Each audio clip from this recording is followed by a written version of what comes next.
இங்கே யாராச்சும் அழுவணும்னு தோணுச்சுன்னா அழுந்துடுங்க.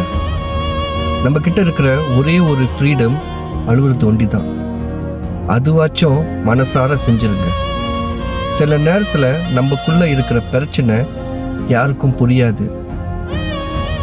எனக்கு புரியல, நான் எவ்வளோதாங்க அனுசரித்து போகிறது? அடுத்தவங்களை நான் புரிஞ்சுக்கணும், ஆனால் நான் எவ்வளோதான் இந்த கஷ்டத்துக்கெல்லாம் தாங்கிறது? நானும் ஒரு சாதாரண மனசந்தாங்க. ஏன் என்னை பார்த்தா அவங்களுக்கெல்லாம் மனசு நான் தெரியலையா? அந்த விஷயத்தில் இருந்து ஓடவும் முடியல. அதுக்குள்ளே இருந்துக்கிட்டு தினைக்கும் சிக்கி தவிச்சுக்கிட்டு இருக்கோம். கடமைன்னு பேரில், உறவுன்னு பேரில், வேலை பிரச்சனை, குடும்ப பிரச்சனை, நம்ம நேசிச்சவங்க கடவுள்கிட்ட போனது, காசு பத்தலை, பிரச்சனை நாளாக அதிகமாக ஆகிட்டு தான் இருக்கு.